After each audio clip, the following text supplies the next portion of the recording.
I had to refilm this because my audio is really bad for some reason. I might have been covering the camera, I don't know, but I'm just watching Lunchtime with Smosh, and I'm watching the Mentally, well, I'm listening to it while I'm cleaning.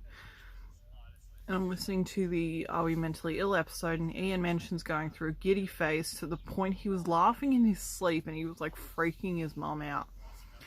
I was living in a hostel a couple of years ago, just after my dad got married. I was homeless. I was drinking quite a bit. I didn't drink at my dad's wedding. I did very good there. It was a long night, but I didn't drink. And then I ended up in this hostel, and I was sharing an 8-bedroom, like an 8-bed room with two other girls, and girls would come in and out, but they lived there.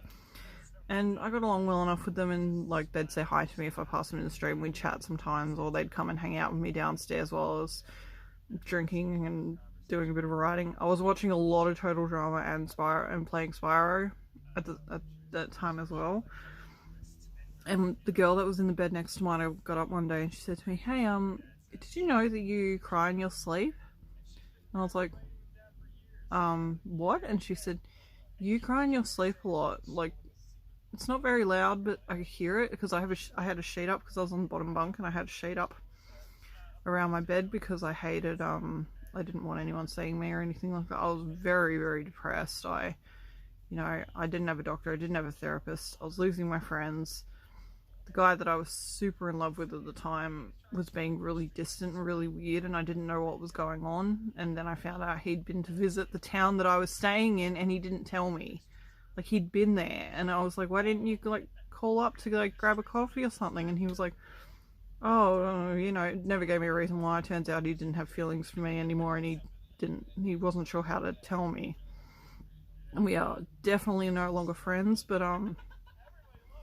yeah, I was hiding a lot of how I was feeling, and I would spend a lot of time away from the hostel, like in parks and libraries, or just anywhere that wasn't there. And or I'd like hide in the bathroom a lot, or I'd be in like the corner sort of booths downstairs.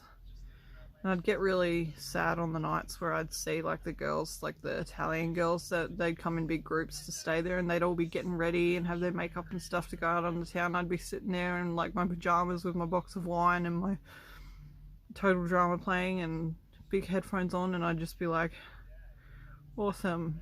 I have been told since then by both of my exes since that point that I cry in my sleep occasionally, and I was like, I get sleep paralysis too, just wake me up.